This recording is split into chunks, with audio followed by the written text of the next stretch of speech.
যতই ধাংসি সমিদ্ধ অগ্নির ভস্মস্বাৎ কুরুতে অর্জুন জ্ঞানাগ্নি সর্বকর্মাণি ভস্মস্বাৎ কুরুতে তথা। আমরা গতকাল যে শ্লোকে ছিলাম বা যে আলোচনায় ছিলাম, আশা করি যারা শুনছেন তাদের গতকালের আলোচনার সঙ্গে একটা সংযোগ আছে। কারণ সংযোগ না থাকলে আগের আলোচনার সঙ্গে পরের আলোচনা বুঝতে অসুবিধা হবে এবং ভাবতেও অসুবিধা হবে। কারণ গীতাটা আমাদের ভাবনার গ্রন্থ। আমাদের জীবনে চলার পথে গীতার ভাবনাটাই আমাদের ভীষণ দরকার, খুব দরকার। এই দরকারি বস্তুটাই আমরা হারিয়ে ফেলি সবাই। গীতাকে শুধু ধর্মগ্রন্থ হিসাবে দূরে রাখলে হয় না, গীতাকে জীবনে চলার পথে অনুভব করতে হয়, গ্রহণ করতে হয়, টানাপোড়েন করতে হয়, তাকে নিয়ে চলতে হয়, শব্দগুলোর ধ্বনি মাধুর্য বুঝতে হয়, শব্দগুলোর গভীর তাৎপর্য বুঝতে হয়, চিন্তা করতে হয়, অনেক কিছু করতে হয়। তবে আপনি গীতাকে একটু উপলব্ধি করতে পারবেন। আমরা জ্ঞানযোগের যে জায়গায় আছি, ভগবান সেখানে বারবার বলছেন তোমার জ্ঞানের দরকার, জ্ঞানের দরকার অর্জুন। তত্ত্বদর্শীর কাছে গেলে সেই জ্ঞান পাওয়া যায়। কিন্তু জগতে আমরা তো তত্ত্বদর্শী চিনি না, এটাও তো একটা বড় কথা। ডাক্তার কাছে গিয়ে কিছু লাভ হবে না। তিনি এমন কিছু বলে দিলেন তাতে ভেতরের সত্তাটাই নষ্ট হয়ে গেল, অনুভবের জগৎটা নষ্ট হয়ে গেল, তাহলে তো লাভ হলো না কিছু। এই জন্য বারবার শাস্ত্র নির্দেশই হলো যে তুমি সেই রকম তত্ত্বদর্শীর কাছে যাবে যিনি কোন রকম দোষ দৃষ্টি নিয়ে চলেন না, ঈশ্বরে ঈশ্বরে ভেদ চিন্তা করেন না, ব্রহ্ম তত্ত্বরূপে সমস্ত জগৎটাকে দেখেন। সর্বং কল্লিদং ব্রহ্ম, এই ব্রহ্মানুভূতি তার মধ্যে আছে। অতএব সব দেবদেবী সেই ব্রহ্মের প্রকাশ, ব্রহ্মের থেকে স্ফুরিত, ব্রহ্মের থেকে বেরিয়ে এসেছেন বা ব্রহ্মের থেকেই তাদের আমাদের জগতে মানুষের কাছে আসা। এটা যারা বোঝেন, অনুভব করেন, যাদের ধ্যান আছে, জ্ঞান আছে, চেতনা আছে, বোধ আছে, শাস্ত্রবোধ আছে, তারাই হলেন তত্ত্বদর্শী। সর্বোপরি ভক্তি আছে, সর্বোপরি ঈশ্বরে অচল বিশ্বাস আছে, অচলা ভক্তি আছে, এরাই হলেন তত্ত্বদর্শী। গোবিন্দ 34 নম্বর শ্লোকে একটা মারাত্মক কথা বলে দিয়েছেন, তদ্বিদ্ধি প্রণিপাতেন পরিপ্রশ্নেন সেবয়া উপদেক্ষন্তি তে জ্ঞানং জ্ঞানীনস তত্ত্বদর্শিন। যিনি তত্ত্বদর্শী হবেন তারা জ্ঞানী হবেন। জ্ঞান ছাড়া কখনো তত্ত্বদর্শী হওয়া যায় না। মনে রাখবেন, সর্বদার জন্য জ্ঞানের আলোকে যিনি আলোকিত থাকবেন তিনি হবেন তত্ত্বদর্শী। তিনি বোঝাতে পারবেন মানুষের কাছে জীবনের মূল্য কোথায়, তিনি বোঝাতে পারবেন মানুষের কাছে জীবনের কর্তব্যটা কি, তিনি বোঝাতে পারবেন মানুষকে কাছে টেনে নিয়ে যে তুমি সর্বভূতময় ঈশ্বরকে অনুভব করো, সর্বত্র ঈশ্বরকে অনুভব করে চলো। এটাই হলো ব্রহ্মজ্ঞের ব্রহ্মানুভূতি, এটাই হলো ভক্তের ভগবত অনুভূতি, এটাই হলো যোগীর পরমাত্ম তত্ত্বের অনুভূতি। একই বস্তু, একই ব্যাপার। তুমি এটা ভাববার চেষ্টা করো, তোমার মধ্যেই তিনি আছেন এবং বিশ্ব চরাচরে তিনি পরিব্যাপ্ত। এই বিশ্ব চরাচরকে নিজের মধ্যে ভাববার চেষ্টা করো, আর বিশ্ব চরাচরময় যে ভগবান, সেই ভগবানকে সর্বদার জন্য চলার পথে অনুভব করো যে তিনি আছেন, অতএব আমি নিশ্চয়ই রক্ষা পাবো। তিনি আছেন, আমি নিশ্চয়ই এগিয়ে যাব আমার চলার পথে, আমার সাধন পথে। এই জায়গাটা তৈরি হতে গেলে মানুষকে তত্ত্বদর্শীর কাছে যেতে হয়, তত্ত্বদর্শীর কাছে মাথাটা ঠুকতে হয়, প্রণাম করতে হয়। প্রকৃষ্ট নিপাতন, প্রকৃষ্ট রূপে নিপাত, প্রণিপাত। তদ্বিদ্ধি প্রণিপাতেন। প্রণিপাত শব্দটা বুঝবেন, প্র একটা উপসর্গ। শুধু মাথাটা নিচু করলে, মাথাটা ঝোঁকালেই হয় না, ধুলো নিলেই হয় না। ধুলোটা সত্যিকারের বোধের মধ্যে আনা চাই, এই ধুলার মধ্যেই সবকিছু আছে, এই ধুলার মধ্যেই আমার সবকিছু প্রাপ্তি। তাই তাকে সেইভাবে প্রণাম করে, প্রশ্নের পর প্রশ্ন জিজ্ঞাসা রেখে, প্রশ্ন রেখে মানে জিজ্ঞাসা রেখে, এবং সেবা করে, তার আনুকূল্য করে, তার একটা কৃপাদৃষ্টি লাভ করতে হয়। জীবনে আমরা কৃপাদৃষ্টি কাকে বলে বুঝি না, মুখে বলি কৃপা করবেন, কৃপা করবেন, কৃপা করবেন, কিন্তু মুখে কৃপা করবেন বললে কৃপা পাওয়া যায় না। কৃপা লাভের জন্য একটা যোগ্যতা চাই, একদম যোগ্যতা। কারণ কৃপা যাত্রার কাছে আসেন না। বৃষ্টি যখন হয়, পাহাড়ের মাথায় বৃষ্টির জল জমে না, গড়গড় করে সব নিচে নেমে যাচ্ছে। কিন্তু যেখানে গর্ত থাকে, যেখানে একটু গভীর খাত থাকে, সেখানে এসে জল জমে। এই খাত নিজের ভেতরে এই খাতটা তৈরি করতে হবে, যাতে কৃপা এসে জমা হন, কৃপা এসে জমেন। তবে তো কৃপার বোধ আসবে অন্তরে, জীবনে। আমরা এগুলো বুঝি না, বিশ্বাস করুন। আমরা অহংকারের উচ্চচূড়ায় থাকি, এদিকে মুখে বলি কৃপা করুন, কৃপা করুন, কৃপা করুন। কৃপাটা এইভাবে আসে না। মহতেরা, তত্ত্বদর্শীরা কৃপা করেন, সর্বত্র কৃপা করেন, তাদের দৃষ্টিতে সকলেই আছে। কিন্তু কৃপা তাদেরই ঘরে জমা হয়, তাদেরই কাছে জমা হয়, তারা একটু অন্তরকে যারা খাল করতে পারে, একটু গর্ত করতে পারে, কৃপা নিতে পারে, কৃপা ধারণ করতে পারে, কৃপাকে অনুভব করতে পারে, কৃপা নিয়ে কেমন করে চলতে হয় সেই জীবনটা তৈরি করতে পারে। এগুলো যদি না বোঝেন তাহলে কিন্তু কিছুতেই কিচ্ছু লাভ হবে না। জীবন কিন্তু চলে যাবে, জীবন হারিয়ে যাবে। আমরা যে জীবনগুলো পেয়েছি, মনুষ্য জীবন তো দুর্লভ জীবন। হৃদেহ মাধ্যম সুলভং সুদুর্লভং প্লবং সুকল্পং গুরুকর্ণধারম ময়ানুকূলেন নভস্বতে ঋতম পুমান ভবাব্ধিং ন তরেৎ আত্মহা। ভাগবতের শ্লোক। বলছেন, জানো জগতে আত্মঘাতীকে গলায় দড়ি দিল, গলায় দড়ি দিল কেউ, সে আত্মঘাতী নয়। গায়ে কেরোসিন ঢেলে আগুন জ্বালিয়ে দিল, সে আত্মঘাতী নয়। চলন্ত ট্রেনের সামনে ঝাঁপ দিল, সে আত্মঘাতী নয়। আত্মঘাতী হলো সেই যে জীবনটা মনুষ্য জীবন পেয়েও মনুষ্য জীবনটাকে কাজে লাগাতে পারলো না, গুরুরূপ কর্ণধারকে জীবনের কাণ্ডারি করতে পারলো না, বুঝতে পারলো না জীবনের গুরুত্বটা কোথায়, সেই হলো আত্মঘাতী। দেহমাদ্যং সুলভং সুদুর্লভম। এই মনুষ্য দেহটা সুলভ বটে, সুদুর্লভ বটে। কারণ এই মনুষ্য দেহ পাওয়ার জন্য আমি কোনো কাঠখড় পোড়াইনি, কোথাও আমি ঘুষ ঘাস কিছু দিয়ে আসিনি, কোথাও আমায় কিছু টাকা দিতে হয়নি, আমাকে হত্যে দিতে হয়নি, কিচ্ছু দিতে হয়নি। হঠাৎ আমি মানুষের পেটে এসে গেছি। এটা হলো সুলভ। আর সুদুর্লভ কেন? একবার যদি মনুষ্য দেহটা হারিয়ে যায়, ধরুন নষ্ট করে ফেললাম, জীবনটা চলে গেল, বরবাদ হয়ে গেল, তারপরে কিন্তু আমি আর এই মনুষ্য দেহ পাবো বলে তার কিন্তু কোনো গ্যারান্টি নেই। কেউ গ্যারান্টি দিতে পারবে না যে এর পরেও মনুষ্য দেহ পাওয়া যাবে, পাওয়া যেতে পারে, কেউ বলতে পারবে না, কারোর বলার ক্ষমতা নেই। এই জন্য সুদুর্লভ।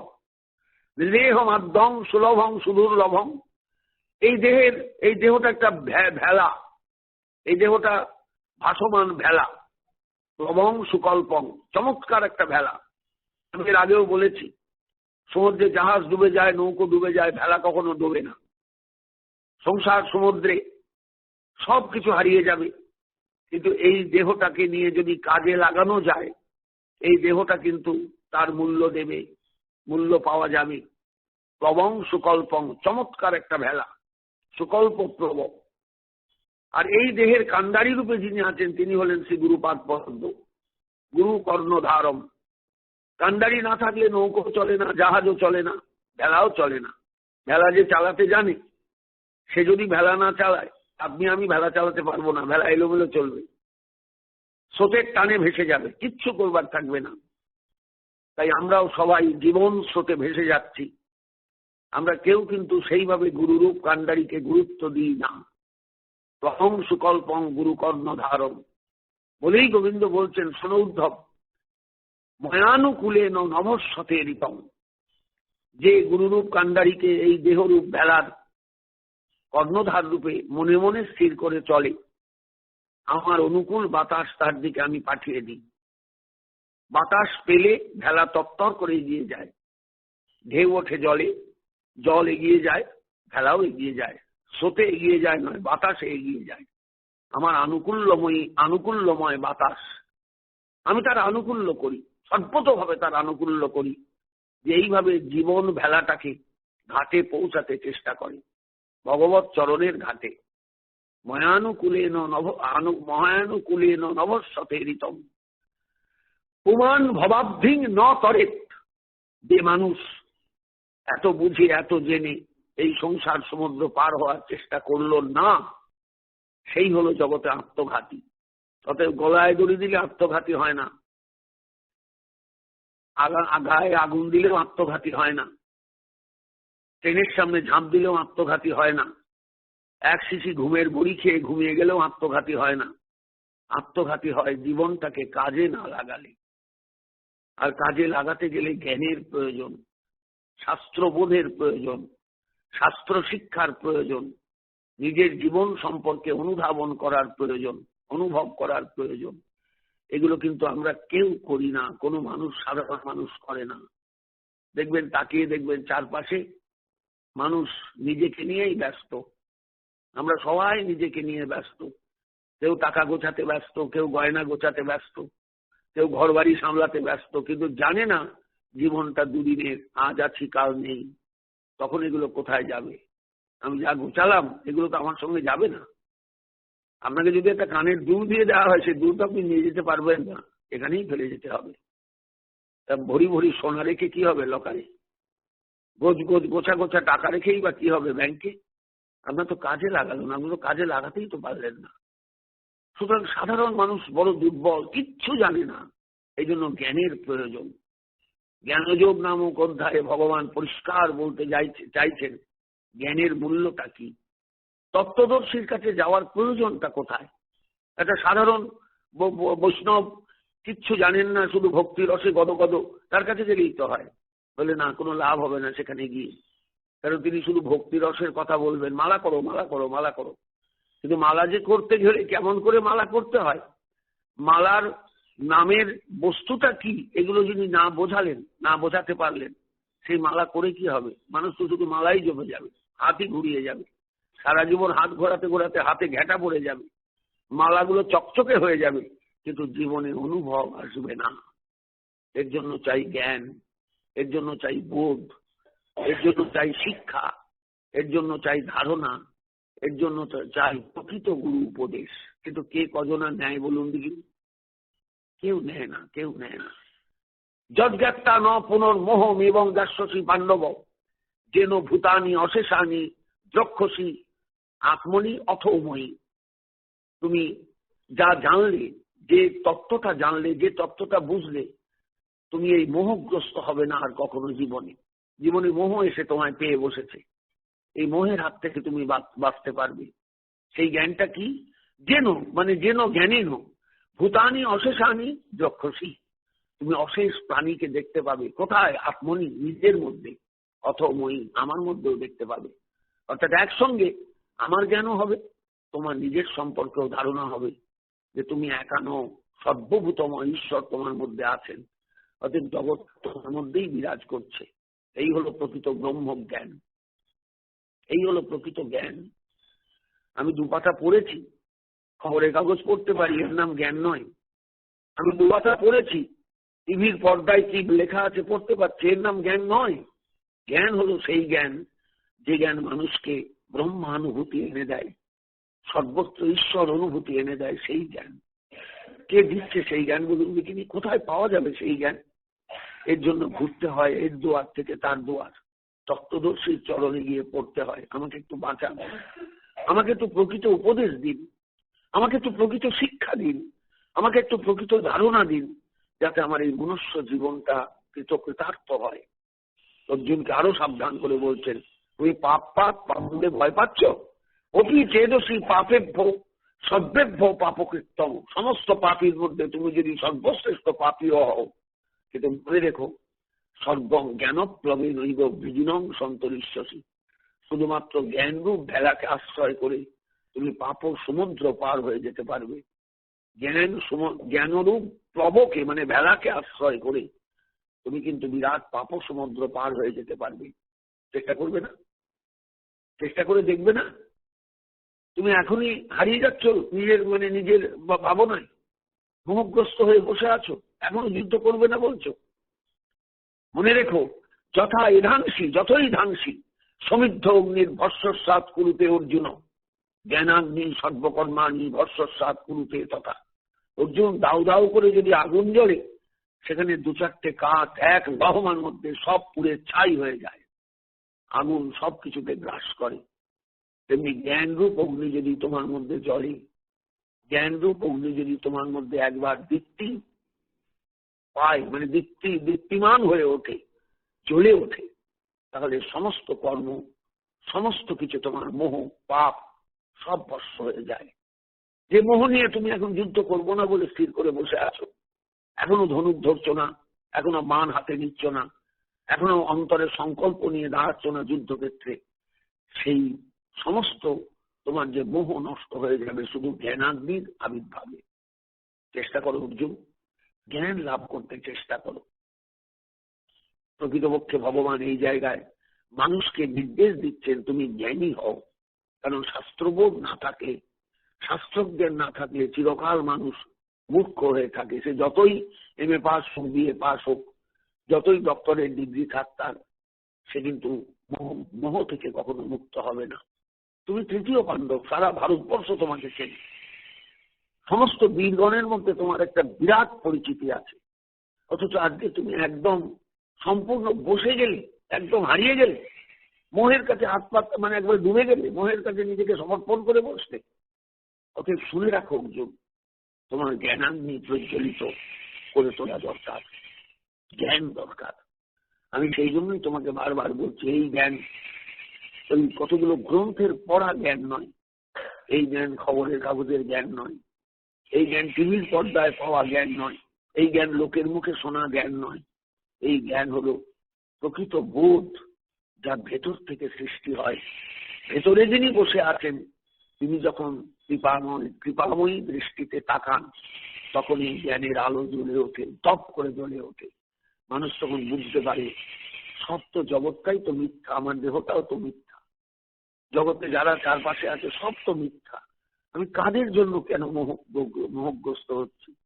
সংসারে সবাই তো অভিনয় করতে এসেছে, কেউ বৃদ্ধ পিতার ভূমিকায়, কেউ বৃদ্ধা মাতার ভূমিকায়, কেউ জ্যেষ্ঠ তাঁতের ভূমিকায়, কেউ ক্ষুল্ল তাঁতের ভূমিকায়, কেউ ভ্রাতুষ্পুত্রের ভূমিকায়, কেউ ভ্রাতার ভূমিকায়, সবাই তো অভিনয় করছে।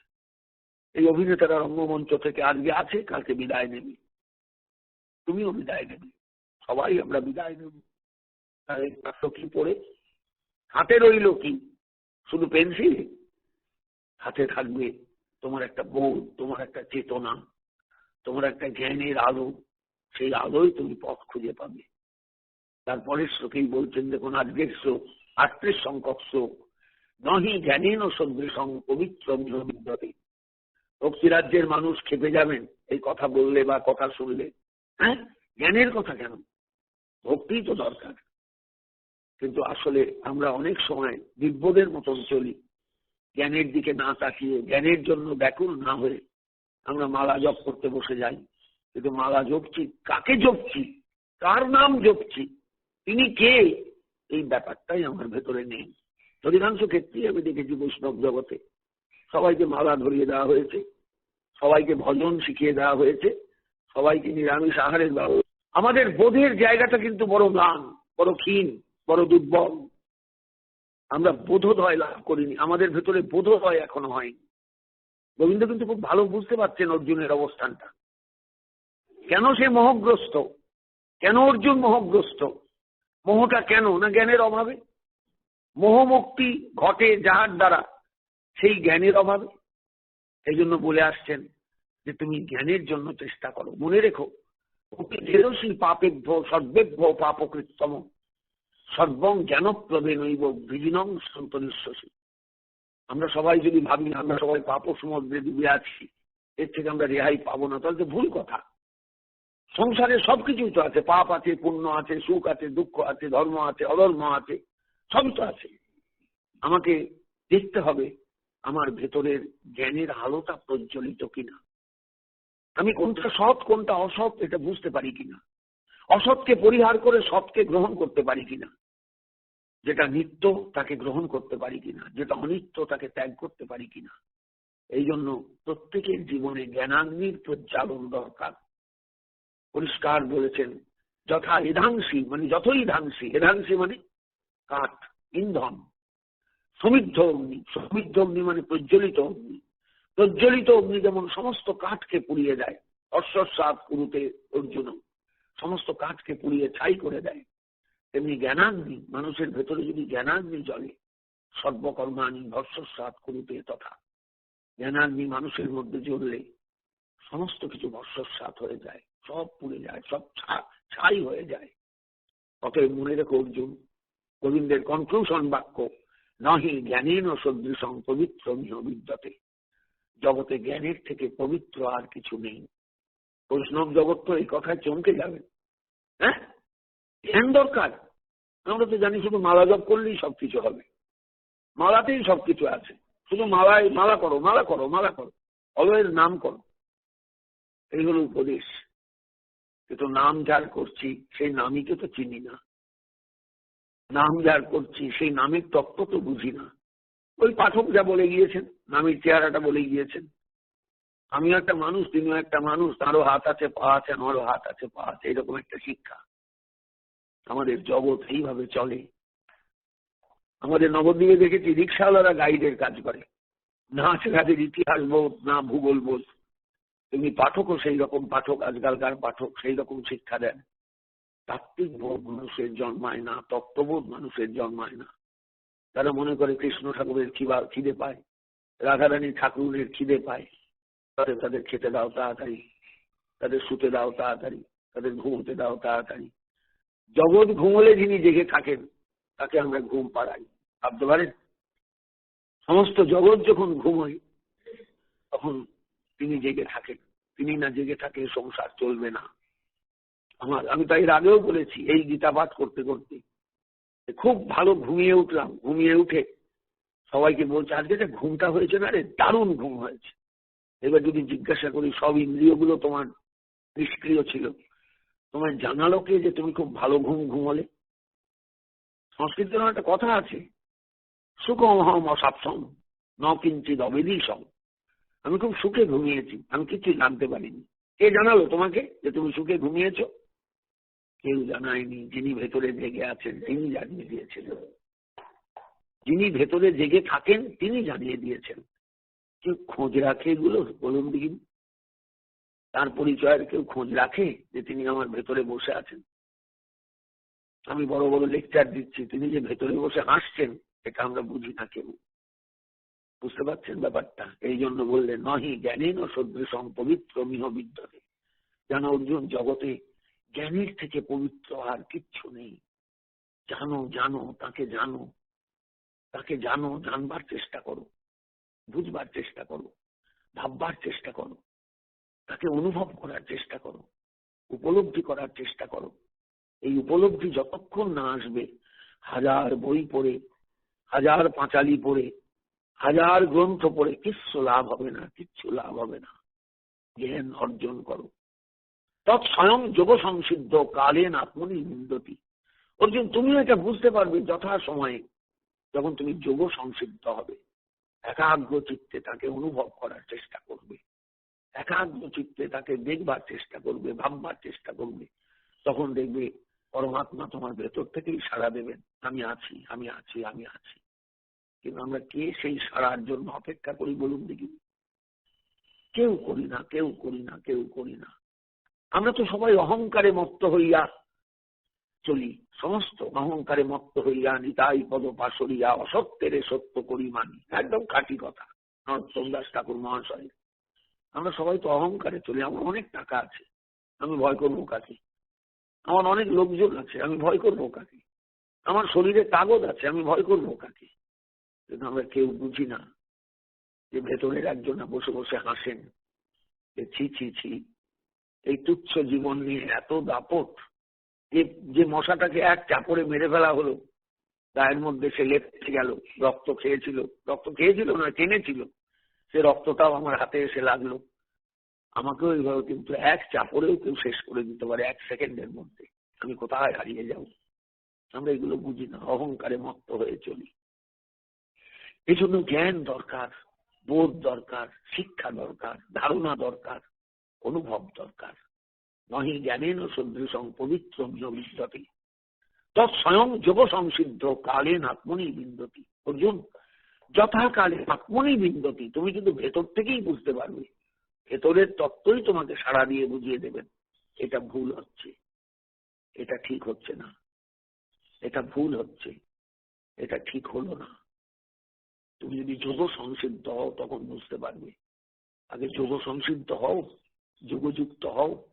তুমি তো এখন চঞ্চল মতি, যুদ্ধ করবো কি করবো না, করবো কি করবো না, দোদুল্যমানতা তোমার মধ্যে।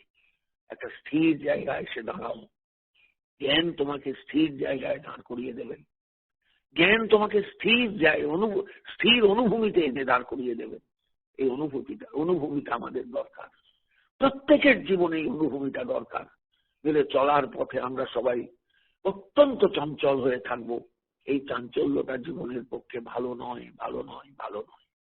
স্থিরতা দরকার, স্থিরতা দরকার, স্থিরতার প্রয়োজন। তারপরে শ্লোকে বলছেন অসাধারণ উপদেশ, অসাধারণ উপদেশ। বহু জায়গায় হয়তো অনেকেই শুনেছেন, শ্রদ্ধাবান জগতে জ্ঞান তৎপর সংযতেন্দ্রিয় জ্ঞানং লব্ধা পরাং শান্তি অচিরে নাধিগচ্ছতি। অর্জুন, জগতে জ্ঞান লাভ করেন যিনি শ্রদ্ধাবান। আমার গুরুদেব আমাকে বলেছেন যে তোমার কিচ্ছু পড়াশোনার দরকার নেই, যেটুকু পড়েছো সর্বদার জন্য মালা করে চলো। ব্যাস আমি মালা নিয়ে আছি, ব্যাস ওই মালা নিয়েই চলি। কিন্তু মালার গুটিটা 108টা হলো কেন, 109টা কেন হলো না? এই শিক্ষা গুরুদেব আমায় দেন। মালার গুটিটা 107টা হলো না কেন, 105টা হলো না কেন, 108 হলো কেন? এই শিক্ষা আমায় গুরুদেব দেন। মালার গুটিটা মোটা থেকে সরু হলো কেন? এই শিক্ষা আমায় গুরুদেব দেন। অতএব কেউ জিজ্ঞাসা করলে আমি বোকার মতন তাকিয়ে থাকি। আমি তো জানি না, আমি তো জানি না। কারণ আমি তো সেই রকম গুরুর কাছে যাইনি, তত্ত্বদর্শীর কাছে যাইনি। আমি তো একজন বৈষ্ণবের কাছে গিয়েছি। অতএব আমি মনে করছি বৈষ্ণব আমায় উদ্ধার করে দেবেন। এত সহজ তো নয় ব্যাপারটা, বৈষ্ণবের তো সে ধারণা নেই। আমি বহু মানুষকে জিজ্ঞাসা করেছি, বলুন দেখিনি 108 সংখ্যার মানেটা কি? মাঝখানে যে 0 শূন্য, এই 18-র মাঝখানে শূন্যটাই বা কেন এলো? অনেকেই উত্তর দিতে পারেননি। বেদব্যাস 18 সংখ্যাকে বারবার ব্যবহার করলেন কেন? উত্তর দিতে পারেননি। উত্তর দেওয়ার ক্ষমতা তাদের নেই। কালকে এক জায়গায় পাঠ করতে গিয়েছি, সেখানে আমায় জিজ্ঞাসা করতেন 18 সংখ্যাটাকে একটু ব্যাখ্যা করবেন তো। আমি যত সামান্য যেটুকু আমার বোধে আছে সেটুকু বললাম। হ্যাঁ, ঠিক কথাই। 18 সংখ্যাটাই যোগ সংখ্যা। এর মাঝখানে শূন্য আনার অর্থই হলো এই যোগ সংখ্যায় যোগযুক্ত হতে গেলে ব্রহ্ম শূন্য রূপী আমাদের ভারতবর্ষ শালগ্রামের উপাসক। ভারতে কবে যে শালগ্রাম পূজিত হয়ে আসছেন, কোন কাল থেকে, কোন অনাদি কাল থেকে আমরা বলতে পারবো না। দেখবেন শালগ্রামের আকৃতিটা গোল। এইখান থেকে শূন্যের সৃষ্টি। অঙ্কশাস্ত্রের যে শূন্য, তার সৃষ্টিও শালগ্রাম থেকে। ভারতবর্ষে পৃথিবীর মধ্যে সর্বপ্রথম শূন্য তত্ত্ববোধ এসেছিল। এই শূন্য কিন্তু শূন্য নয়, নয়, পূর্ণ। তাই শান্তি বাক্যে আমরা পাই পূর্ণমদ পূর্ণমিদং পূর্ণাৎ পূর্ণমদুচ্যতে পূর্ণস্ব পূর্ণমাদায় পূর্ণমেবাবশিষ্যতে। শূন্যের সঙ্গে শূন্য যোগ দিলেও শূন্য উত্তর, বিয়োগ দিলেও শূন্য, ভাগ দিলে একবার ইনফিনিটিতে চলে যাবে, গুণ করলেও শূন্য, সব শূন্য। পূর্ণমদ পূর্ণমিদং পূর্ণাৎ পূর্ণমদুচ্যতে পূর্ণস্ব পূর্ণমাদায় পূর্ণমেবাবশিষ্যতে। কজনা বোঝেন, কজনা তাৎপর্য বোঝেন? মালার গুটি বড় থেকে ছোট কেন? না, মালাটা হলো কুলকুণ্ডলিনী শক্তির প্রতীক। সাপের মাথাটা মোটা হয়, ল্যাজটা সরু হয়, তাই মাথাগুলো মোটা। প্রথম দিকে দেখবেন মাথা গুটিগুলো মোটা, শেষের গুটিগুলো সরু, ওটা ল্যাজ, এটা মাথা। এই জন্য কখনোই মালা টেনে জপ করতে নেই। একবার শেষ হলে আবার হাতটা ঘুরিয়ে দিতে হয়। মাথা থেকে ল্যাজ, ল্যাজ থেকে আবার মাথা, মাথা থেকে ল্যাজ, আবার ল্যাজ থেকে মাথা, যাতে সাপের মুখ আর ল্যাজ এক না হয়ে যায়। তাহলে তো মূর্তিটাই নষ্ট হয়ে গেল, আকৃতিটাই নষ্ট হয়ে গেল। শক্তি আর ক্রিয়া করবেন না তখন জীবনে। এগুলো তো জ্ঞানের দরকার। জ্ঞান না হলে এগুলো মানুষ বুঝবে কেমন করে, জানবে কেমন করে, ভাববে কেমন করে, অ্যাপ্লাই বা করবে কেমন করে? আপনারা দেখেন সব শাস্ত্রের অ্যাপ্লাইড আছে, applied physics, applied chemistry, applied mathematics. Apply করবে কেমন করে? বিষয়টা হয়তো অনেকের কাছে জটিল হয়ে গেল। আমি চেষ্টা করবো আগামীকাল এটাকে সরল করতে। একটু কৃপা করবেন সবাই। অসাধারণ জায়গা। জ্ঞান না হলে কিচ্ছু হয় না জীবনে। কিচ্ছু হলো না আমার এই সাধনার। সব ভুয়ো হয়ে গেল, ফালতু হয়ে গেল, ব্যর্থ হয়ে গেল, নিষ্ফল হয়ে গেল। এর জন্য একটু চোখের জল ফেলবেন এবং প্রার্থনা করবেন অদ্বয় জ্ঞান তত্ত্বের কাছে, তুমি আমায় জ্ঞান দাও, তুমি আমায় প্রেম দাও। প্রেম জ্ঞান, প্রেম আর জ্ঞানের মধ্যে কোনো ভেদ নেই। প্রেম তখনই সত্যিকারের আসবে যখন জ্ঞানের উদয় হবে, নইলে তো সেটা তো জগতে নারী পুরুষের ভালোবাসা হয়ে যাবে, দেহটা ভোগ হয়ে গেল, ব্যাস ভালোবাসাও শেষ। বুঝতে পারছেন ব্যাপারটা? প্রেম আর জ্ঞানের মধ্যে কোনো ভেদ নেই, কিচ্ছু ভেদ নেই। প্রেমও যে তত্ত্ব, জ্ঞানও সেই তত্ত্ব। রাধিনীর সার প্রেম, প্রেম সার ভাব, ভাবের পরম কাষ্ঠা নাম মহাভাব। মহাভাবের মধ্যে সব কিছু আছে, সব কিছু, অদ্বয় জ্ঞান তত্ত্ব থেকে আরম্ভ করে প্রেমের আস্বাদন সব আছে, সব আছে। অনেক কিছু বলার আছে, অনেক কিছু ভাবার আছে, অনেক